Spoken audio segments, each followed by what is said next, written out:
From unexpected rookie podiums to top teams imploding mid-race, So many from sixth. Will it be third? He'll have the... and from Ferrari's disqualifications to McLaren's total domination. 2025 is serving twist after twist, and it's only 5 races in. One team is rewriting the rules. One rookie is already leading the championship, and one legendary team might be in real trouble.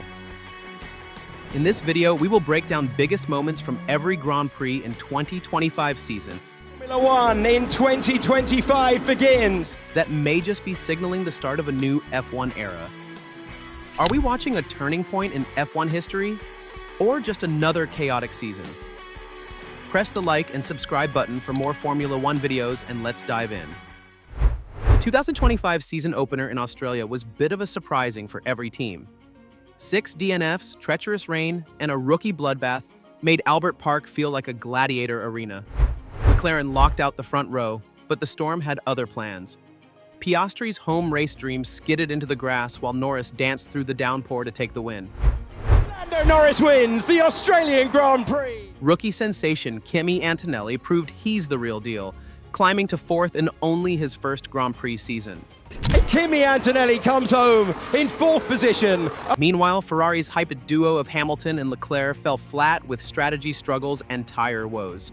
Amazing points for Alexander Albon in 4th place for Williams. The midfield erupted with surprise performances from Albon and Hülkenberg, pushing Williams and Kick Sauber into early contention. McLaren deadlocked at 27 points.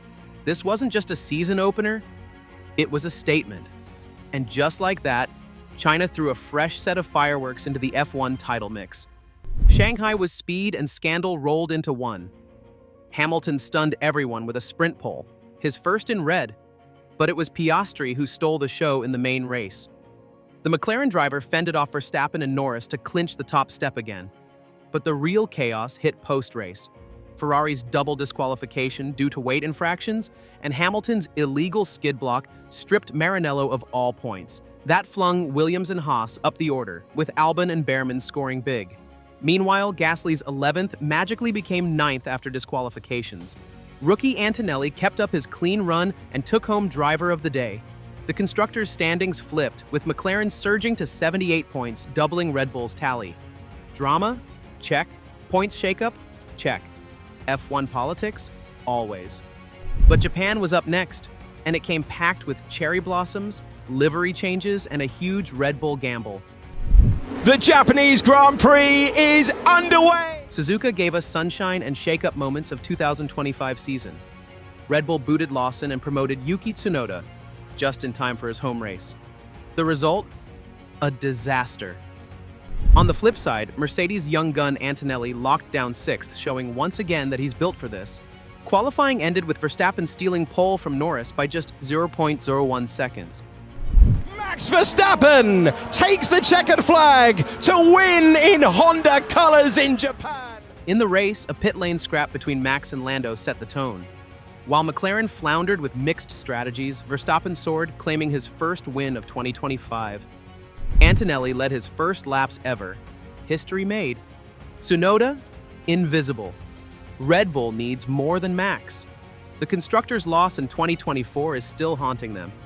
And then came Bahrain, where tire gambles turned the grid into a chessboard on wheels. Bahrain was brutal with many game-changing moments. Tire choices made or broke races, and the desert heat scorched every margin for error. Piastri dominated qualifying. Oscar Piastri wins the Bahrain Grand Prix. Norris flopped to 6th, Verstappen sat 7th. Race day? Total chaos. Norris got a 5-second penalty off the line. As a 5-second penalty for Lando Norris, he was too far forward in his grid box. Sainz and Tsunoda collided mid-race, and a safety car reshuffled the deck. Piastri held firm and took McLaren's first Bahrain win ever. Behrman stole the spotlight, jumping from 20th to 10th. Checkered flag, that's P10, Ollie. A serious arrival notice. Verstappen's last lap lunge pushed Gasly down to 7th, but it was a hollow victory. Max looked rattled by McLaren's dual threat. Mercedes stayed consistent, Ferrari kept sliding, and Red Bull's Max-only strategy starting to show cracks, And then it was Saudi Arabia, where flying carbon fiber and fireball penalties told a whole new story. Saudi Arabia lit up, literally, and changed the script. Norris smacked the barrier in Q3, red flagging the session and ruining multiple flying laps.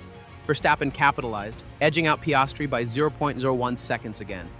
But race day brought the heat. Piastri launched fast, Verstappen pushed wide, and Red Bull's weekend unraveled from there. Tsunoda crashed into Gasly, both out before lap 2. Verstappen was hit with a 5-second penalty for track limits, tanking his chances. With Max Verstappen possessing a 5-second penalty for leaving the track and gaining the advantage. Meanwhile, Norris charged from 10th to 4th, showing his resilience. Mercedes stayed ice-cold consistent, with Russell and Antonelli finishing 5th and 6th. Ferrari finally tasted a proper podium thanks to Leclerc's gritty third-place run. The real tactical masterstroke? Williams. Sainz and Albon played the DRS game to perfection, keeping Hadjar at bay. It was a clean, clever drive and proof that Williams isn't playing around anymore. Let's talk about the real shock. Williams is 5th in the constructors' standings with 25 points. That's more than Alpine, Sauber, and even Aston Martin.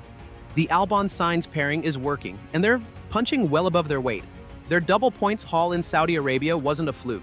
Sainz played DRS defense like a seasoned strategist, keeping Hadjar stuck behind Albon for the final laps. Their consistency is putting pressure on Haas and Ferrari, and in a season this tight, every point counts. Albon's racecraft and Sainz's experience are proving lethal in the midfield. And with teams like Aston Martin and Alpine stuck in no man's land, Williams might just turn 2025 into a comeback story for the ages.